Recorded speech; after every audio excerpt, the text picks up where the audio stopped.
আসসালামু আলাইকুম। মনিউজ অ্যাকাউন্টিং গ্যালারির পক্ষ থেকে সবাইকে স্বাগতম। আজকে আমরা নবম দশম শ্রেণীর হিসাব বিজ্ঞান বিষয়ের দ্বিতীয় অধ্যায় লেনদেন লেনদেনের অধ্যায় নিয়ে আলোচনা করব।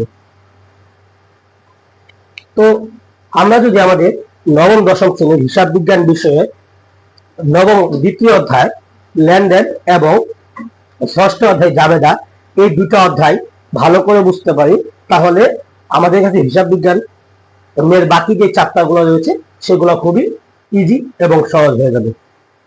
তো আমি ইতিপূর্বে আমি আমার চ্যানেলে এবং আমি আমার পেজে জাবেদা নিয়ে দুটি ভিডিও আপলোড করেছি। সেখানে জাবেদার যে বেসিক আলোচনাগুলো ছিল ডেবিট ক্রেডিট নির্ণয়ের, সেই ডেবিট ক্রেডিট নির্ণয়ের বেসিক আলোচনা করেছি এবং আরেকটা ক্লাসে আমি সেই বেসিক আলোচনার ভিত্তিতে জাবেদাগুলো সমাধান করার চেষ্টা করেছি বা জাবেদাগুলো বুঝিয়ে দেওয়ার চেষ্টা করেছি।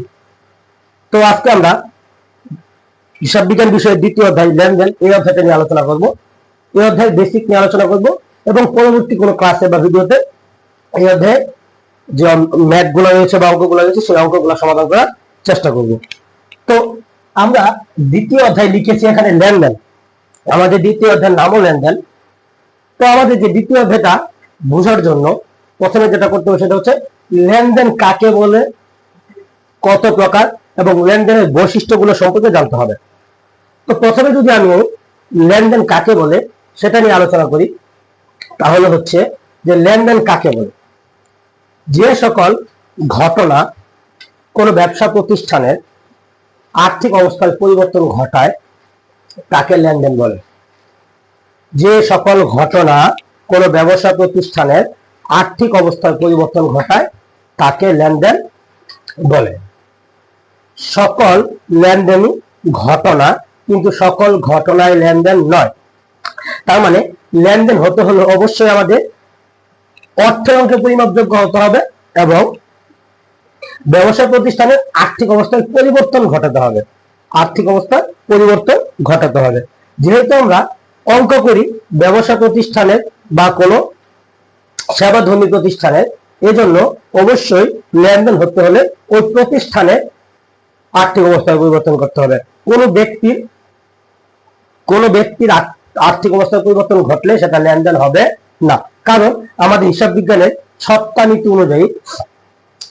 নীতি অনুযায়ী মালিক পক্ষ এবং প্রতিষ্ঠান পক্ষ দুটো ভিন্ন পক্ষ। কারণ মালিক ব্যবসায় মূলধন বিনিয়োগ করে লাভের আশায়, মালিক ব্যবসায় মূলধন বিনিয়োগ করে লাভের আশায়।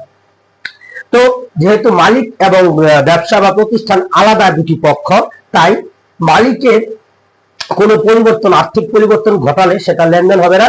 অবশ্যই লেনদেন হতে হলে ব্যবসায় আর্থিক অবস্থার পরিবর্তন ঘটাতে হবে। তাহলে লেনদেনের সংজ্ঞাটা কি দাঁড়ালো? যে সকল ঘটনা অর্থের অঙ্কে পরিমাপযোগ্য এবং প্রতিষ্ঠানের আর্থিক অবস্থার পরিবর্তন ঘটায় তাকে লেনদেন বলে। তাহলে লেনদেন হতে হলে অবশ্যই ব্যবসায় আর্থিক অবস্থার পরিবর্তন ঘটাতে হবে। আমি যদি আরেকটু সহজ করে বলি বা আরেকটু ডিপলি বলি, তাহলে এখানে হচ্ছে কি যে পণ্যদ্রব্য ক্রয় বিক্রয়কারী প্রতিষ্ঠান এবং সেবা আদান প্রদানের মাধ্যমে কোন প্রতিষ্ঠানের আর্থিক অবস্থার পরিবর্তন সংঘটিত হলে, আর্থিক অবস্থার পরিবর্তন হলে তাকে লেনদেন বলে। কারণ পৃথিবীতে শুধুমাত্র ক্রয় বিক্রয়কারী প্রতিষ্ঠান রয়েছে এমন নয়, অনেক সেবাধর্মী প্রতিষ্ঠানও রয়েছে যারা আমাদের সেবা দানের মাধ্যমে আয় করে থাকে। তাহলে এই সেবাধর্মী প্রতিষ্ঠানের ক্ষেত্রে যদি আমাদেরকে কি করতে হবে? লেনদেনটা চিহ্নিত করতে হবে। সেবাধর্মী প্রতিষ্ঠানের লেনদেনগুলো আমাদেরকে চিহ্নিত করতে হবে। যেমন একজন ডাক্তার, উকিল, ইঞ্জিনিয়ার, এরা কিন্তু আমাদেরকে কি দেয় না, কোনো প্রকার পণ্য আমাদের কাছে তারা বিক্রি করে না, তারা আমাদের কাছে সেবা দিয়ে আয় করে থাকে। তাহলে এই সকল সেবাধর্মী প্রতিষ্ঠানের জন্য যে সেবা দিয়ে যে টাকাটা আয় করে এবং ওই সেবার পিছনে যে টাকাটা ব্যয় করে, এইভাবে যদি আর্থিক অবস্থার পরিবর্তন ঘটে তাহলে তাকে লেনদেন বলে। তো আমি যদি দুটো উদাহরণ দিই তাহলে আমরা সহজে বুঝতে পারবো। প্রতিষ্ঠানের জন্য 5,000 টাকা দিয়ে একটি যন্ত্রপাতি ক্রয় করা হলো এবং আরেকটা হচ্ছে যে মালিক বাসা থেকে দোকানে আসার পথে রাস্তায় অ্যাক্সিডেন্ট করে মৃত্যুবরণ করলো। এইখানে দুটা ঘটনা ঘটেছে, এখানে দুটি ঘটনা ঘটেছে। এই দুটি কিন্তু ঘটনা। আমি প্রথমটা বলেছিলাম যে প্রতিষ্ঠানের জন্য 5,000 টাকা দিয়ে আসবাবপত্র ক্রয় করেছে বা যন্ত্রপাতি ক্রয় করেছে। যেহেতু প্রতিষ্ঠানের জন্য যন্ত্রপাতি ক্রয় করেছে, তার মানে আমাদের আমরা বুঝতেই পারতেছি এখানে প্রতিষ্ঠানের আর্থিক অবস্থার পরিবর্তন সাধিত হয়েছে। আর্থিক অবস্থার পরিবর্তন সাধিত হয়েছে। তাহলে যেহেতু এখানে প্রতিষ্ঠানের আর্থিক অবস্থার পরিবর্তন সাধিত হয়েছে, তাহলে এটি লেনদেন হিসেবে গণ্য হবে।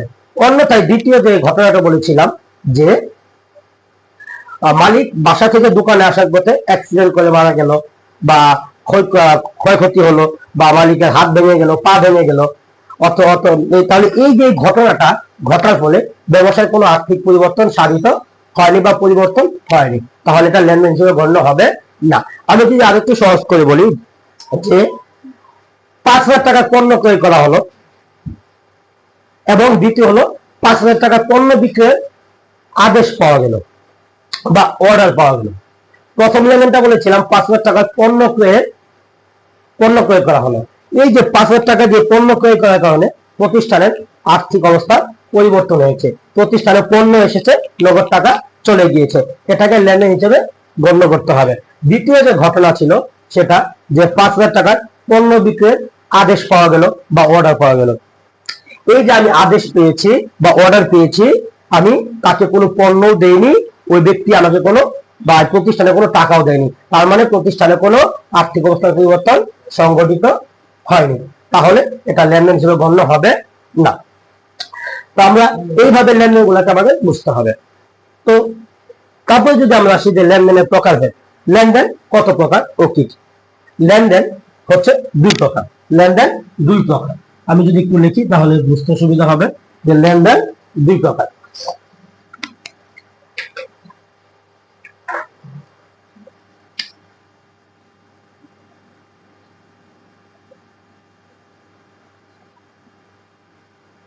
লেনদেন হলো দুই প্রকার। এক, বাহ্যিক লেনদেন,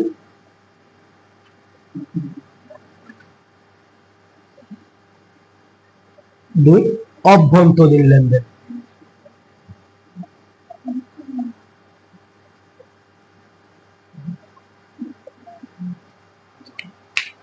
লেনদেন দুই প্রকার, এক নম্বর হচ্ছে বাহ্যিক লেনদেন, দুই নম্বর হচ্ছে অভ্যন্তরীণ লেনদেন। তো বাহ্যিক লেনদেন কাকে বলে? যে সকল লেনদেনের ফলে দুটি প্রতিষ্ঠানের মধ্যে আর্থিক পরিবর্তন হয় তাকে বাহ্যিক লেনদেন বলে।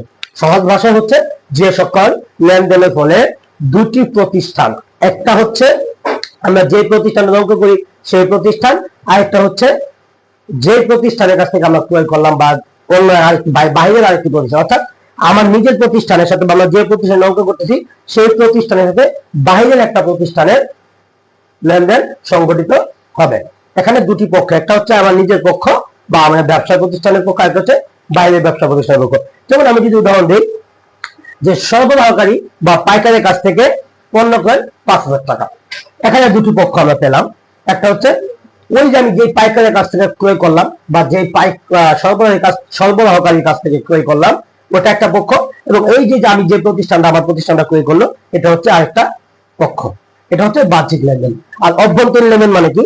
অভ্যন্তরীণ হচ্ছে যে লেনদেনের ফলে নিজস্ব প্রতিষ্ঠানেরই পরিবর্তন ঘটে, অর্থাৎ অভ্যন্তরীণ মানে ভিতরে, বাহ্যিক মানে বাইরে, আর অভ্যন্তরীণ মানে হচ্ছে ভিতরে। অর্থাৎ এখানে আমার প্রতিষ্ঠানেরই ভিতরগত কোনো দুটি পক্ষ প্রভাবিত হবে, দুটি পক্ষ পরিবর্তন হবে।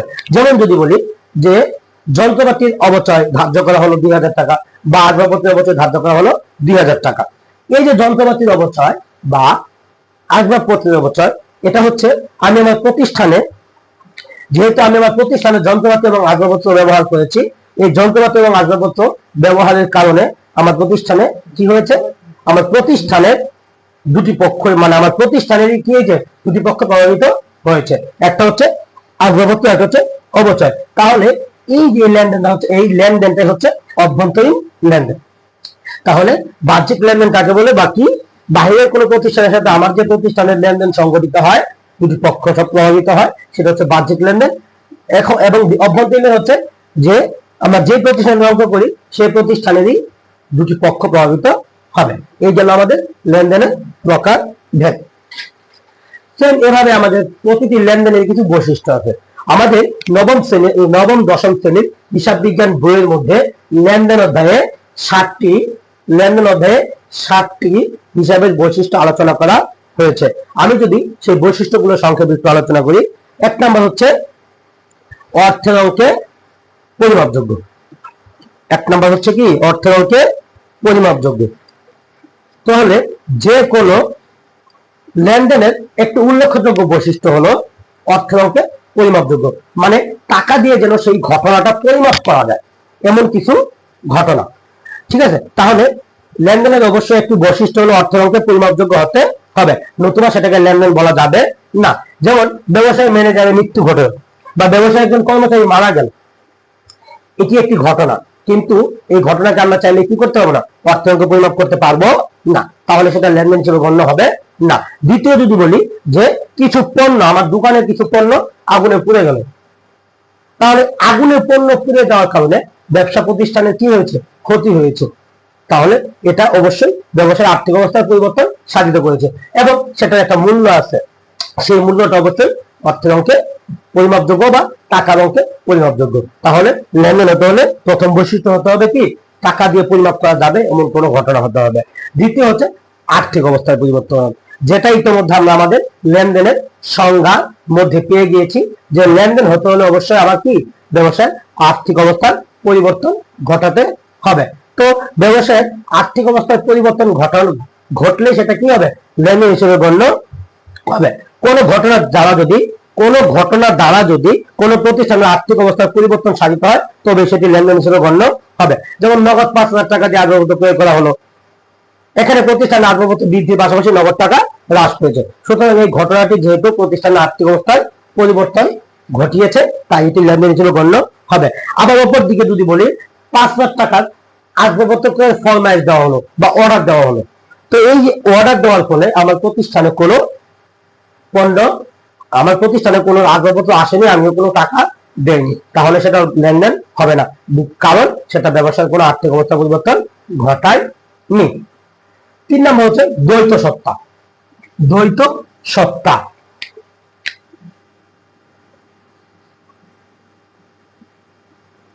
দ্বৈত সত্তা আমরা দ্বৈত সত্তা বলতে কি বুঝি, দ্বৈত সত্তা মানে দুটি পক্ষ।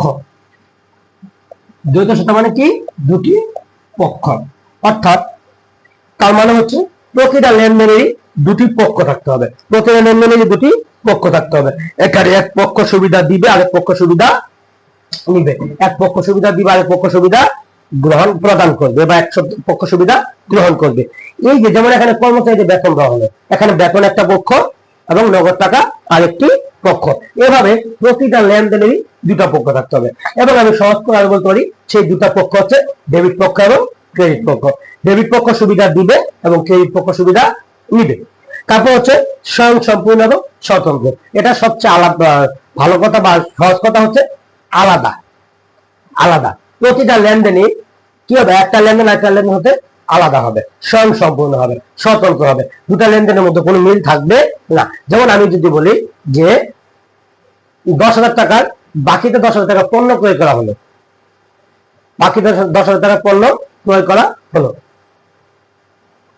তো তাহলে এখানে আমি যেটা বলতেছিলাম যে লেনদেনের দুটি স্বয়ং সম্পূর্ণ এবং স্বতন্ত্র, তাহলে একটা লেনদেন আরেকটা লেনদেন হতে অবশ্যই কি হবে, আলাদা হবে। যেমন আমি যদি আজকে কারো কাছে বাকিতে 10,000 টাকার পণ্য বিক্রয় করলাম, সেটা 10 দিন পর বা 7 দিন পর বা 15 দিন পর সেই টাকাটা আমি আদায় করলাম, তাহলে 10 দিন আগে যেটা বিক্রয় করলাম এই লেনদেনের সাথে 10 দিন পর যে টাকাটা আমি আদায় করলাম সেই লেনদেন অবশ্যই কি আলাদা এবং স্বয়ং সম্পূর্ণ এবং স্বতন্ত্র। তারপর হচ্ছে দৃশ্যমানতা। লেনদেনের একটা বড় বৈশিষ্ট্য হলো দৃশ্যমানতা। দৃশ্যমানতা মানে কি, যেটা দেখা যায়। তো সকল লেনদেনই যে দৃশ্যমান হবে এরকম নয়, ও কিছু কিছু লেনদেন আছে অদৃশ্যমান হয়ে থাকে। তো লেনদেন দৃশ্যমান অদৃশ্যমান উভয় হতে পারে, তবে বেশিরভাগ লেনদেন 95 বা 98 ভাগ লেনদেনই কি হয়ে থাকে, দৃশ্যমান হয়ে থাকে। তো প্রতি লেনদেনই কি দৃশ্যমান বা অদৃশ্যমান হতে পারে। যেমন আমি বললাম যে 2,000 টাকার আসবাবপত্র বা একটা চেয়ার ক্রয় করলাম 2,000 টাকা দিয়ে, এই যে আমি 2,000 টাকা দিয়ে চেয়ারটা ক্রয় করলাম, এই চেয়ারটা কিন্তু দেখা যাচ্ছে, তো দেখা যাচ্ছে, তাহলে এটা কি দৃশ্যমান লেনদেন। তাহলে অদৃশ্যমান লেনদেন কোনগুলো, যেমন আমি আমার সম্পদ ব্যবহার করলে সম্পদের মূল্য হ্রাস পায়, সেটাকে বলে অবচয়। যেমন আমি এই চেয়ারটা ব্যবহার করছি, চেয়ারটা ব্যবহার করার ফলে ওই চেয়ারের মূল্যটা হ্রাস পেল, কমে গেল, 500 টাকা কমে গিয়েছে। তাহলে এই যে 500 টাকাটা কমে গেল, বাড়ি ব্যবহার করার কারণে যে ক্ষয়প্রাপ্ত হলো, এই সম্পদের ক্ষয়প্রাপ্ত অংশটা কি দেখা যাচ্ছে? অবশ্যই দেখা যাচ্ছে না। তাহলে সেটা অদৃশ্যমান লেনদেন। এমন কিছু অদৃশ্যমান লেনদেন হচ্ছে ইজারা সম্পত্তি অবলোপন, ভূমি বা দালান কোঠার অবচয়, ভূমির অবলোপন, দালান কোঠার অবচয়, স্থায়ী সম্পত্তির অবচয়। এই অবচয় বা অবলোপন গুলো হচ্ছে অদৃশ্যমান লেনদেন। এই লেনদেন গুলো সংগঠিত হয় ঠিকই, কিন্তু দেখা যায় না, তাই এগুলো অদৃশ্যমান লেনদেন। তারপরে কি? ঐতিহাসিক ঘটনা। এমন যে সকল ঘটনা, আর্থিক ঘটনা পূর্বে নিয়মিতভাবে ঘটেছে, সেগুলো হলো ঐতিহাসিক ঘটনা এবং ভবিষ্যতে এরূপ ঘটনা ঘটতে পারে। এমন ঘটনা হচ্ছে ঐতিহাসিক ঘটনা, যা পূর্বে ঘটেছে এবং ভবিষ্যতেও ঘটতে পারে। যেমন অনাদায়ী পাওনা সংস্কৃতি, দেনাদারের বার্তা সংস্কৃতি, এগুলো হচ্ছে ঐতিহাসিক কোন ঘটনা। যদিও এগুলো দেনাদারের ক্ষেত্রে বা কি করা হয় না, ধার্য করা হয় না, কিন্তু ওই যে ঐতিহাসিক ঘটনা নিয়ম অনুযায়ী আমাদের কিছু রেখে দিতে হয়। এখন আসি আমরা 7 নাম্বার যে বৈশিষ্ট্যটা রয়েছে সেটাই। 7 নম্বর আমাদের যে বৈশিষ্ট্যটা রয়েছে সেটা হচ্ছে হিসাব সমীকরণের প্রভাব বিস্তার। হিসাব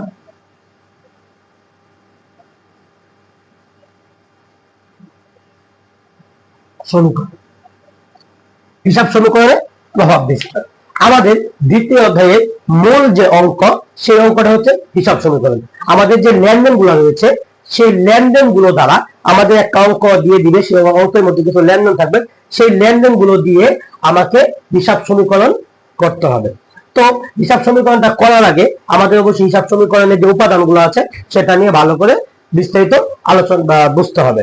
তো হিসাব সমীকরণে আমাদের হিসাব সমীকরণটা হচ্ছে এ সমান সমান এল প্লাস ও ই, অথবা বাংলায় যদি লিখি সম্পদ সমান সমান দায় প্লাস মালিকানা সত্ত্ব।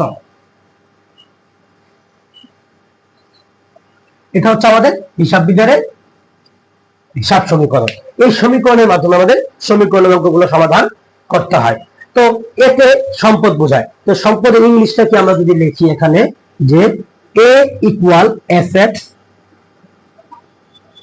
এল ইকুয়াল লায়াবিলিটি,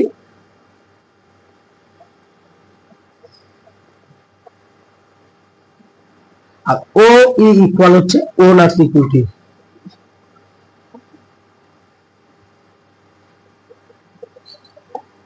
অনেকে এখানে এ equal to L plus E লিখে থাকে। তো ওই এবং ই একই কথা। এই ওই এর মধ্যে আবার 4টা জিনিস আছে। এই ওই বা মালিকানা সত্ত্বের মধ্যে আবার 4টি জিনিস আছে। আমি যদি একটু লিখি সহজ করে বোঝানোর জন্য যে কি কি আছে। ও ই সমান সমান সি প্লাস আর minus E x minus D. এই হচ্ছে আমার ওই যে 4টি উপাদান সেগুলা। সিতে কি বোঝায়? সিতে বোঝায় ক্যাপিটাল বা মূলধন, আর তে বোঝায় রেভিনিউ বা আয়, ই এক্স তে বোঝায় এক্সপেন্সেস বা খরচ, এবং ডি তে বোঝায় ড্রয়িংস বা উত্তোলন। তাহলে আমি যদি লিখি যে মালিকানা সত্ত্ব সমান সমান, সরি, আমি যদি লিখি যে মালিকানা সত্ত্ব সমান সমান কি হয়, তাহলে আমরা সহজে বুঝতে পারবো বাংলাটা লিখলে।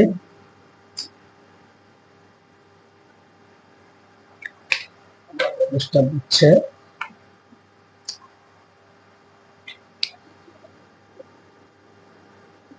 মালিকানা সত্ত্ব সমান সমান মূলধন